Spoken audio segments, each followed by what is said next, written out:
Okay, y'all. I thought it might be fun for you to see how I blend in real time instead of when it's time lapsed. So this is a corgi and cat quartet here, and the owners, their mom and dad, want them to be wearing their various costumes that they have in real life. So this guy Tibbs has a real bow tie, and there's a real cape that oh gosh, what's this guy's name? I know Miko is this one, and Taz is wearing the royal cape. And Miko actually has little tiny vampire teeth, and she just asked me to exaggerate them. And then Leo here has a little crown, and I embellished. I asked, do you want me to do the exact thing that they have, or do you want me to embellish? And she said, do whatever you want to do. So of course I embellished. I mean, dude, give an option, wouldn't you? So what I did here was I added some different tones, some different dark tones to the red. And these are Tombow brush markers. And then I use that and I just blend straight on the paper. And yeah, it kind of is a little bit of paper abuse, but I find that blending on the paper is much more satisfying. And sometimes I'll leave spaces. I'll leave the white spaces, and I'll show you here in a second why. Down in the corner, I want it darker, so I put some gray in there and some deeper tones of red. And along the edge, I want there to be a little more tone because that's where shadows would naturally be. And with the Tombow markers, if you layer the same color, you definitely get deeper tones. So I will go in here and I will add some of that, leaving this little part right here white, and I'll show you why in just a second. I gotta go on this side, get in the corner there, get along the edge, pull some of that dark out up along the edge here. And I just really like the Tombow markers. I really do. They're just fun to work with. I get to use the brush tip, so it's, I get that kind of brushy feel, and I can get into the tiny little corners and get the detail that I want. And yeah, sometimes I make mistakes and it has to be remedied, but you know what, dude, we all make mistakes. Okay, so I don't want the two sides to look exactly the same. And then I do spend some time with the tissue paper trying this, or cleaning off my nibs. Well, I call them nibs, the tips, the brush tips, because I don't want them to get all messed up. Okay, so now I left some white in there, and there's two ways you could go with this. You could literally just use the blank. They have a blending marker.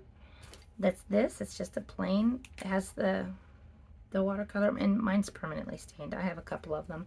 This one's permanently stained.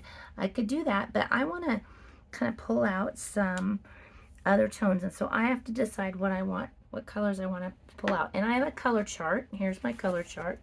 It's rather extensive, but I think what I'm gonna do is pull out some orangey tones with this 845 and put those in here,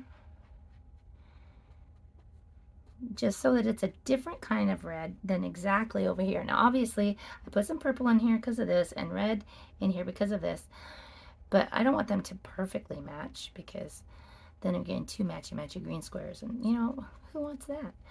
All right, so obviously that's not blended, and I don't want to blend with this one because I don't want this to be the predominant color. And I am going to wipe it off, make sure it gets back to its color it's supposed to be, because it'll pick up the other colors. And then I am going to use the colorless blender to make those babies all sing together pretty. Okay, so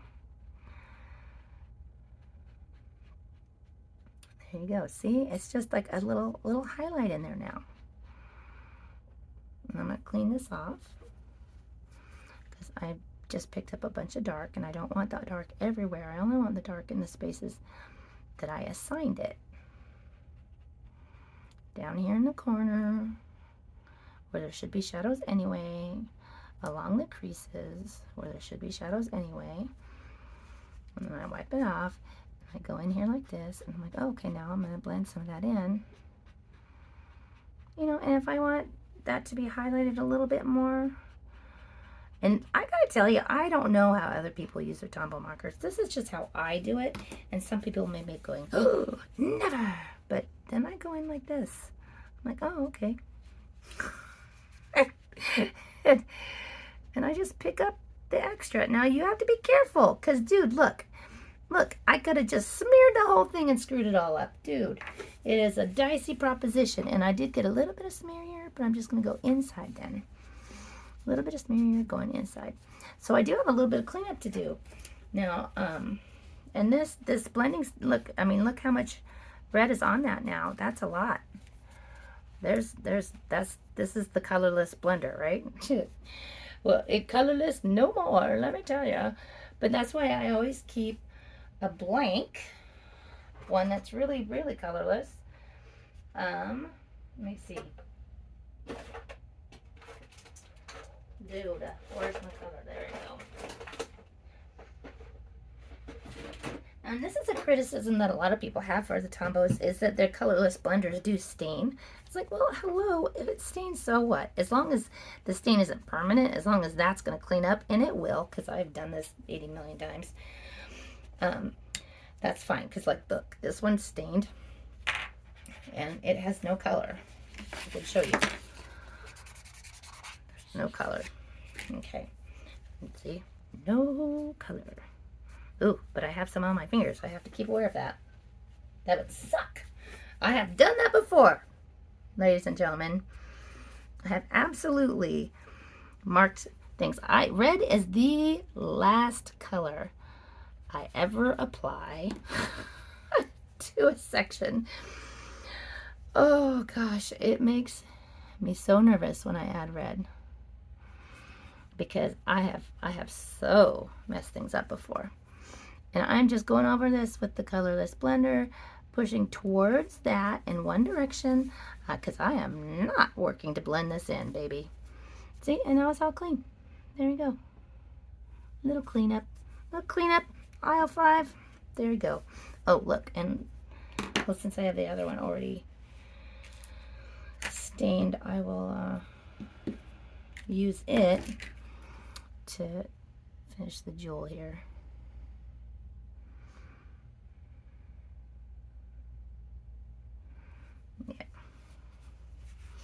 Yeah. Ta-da! So I still have to go over, I always do a color pencil overlay. I have to finish this part here and put some highlights in here for him. That is one of the things that is contrary to marker, is that you can't put highlights in if you already go over it. So I just have to work around that. Anyway, yeah, so I thought you might like that. There you go.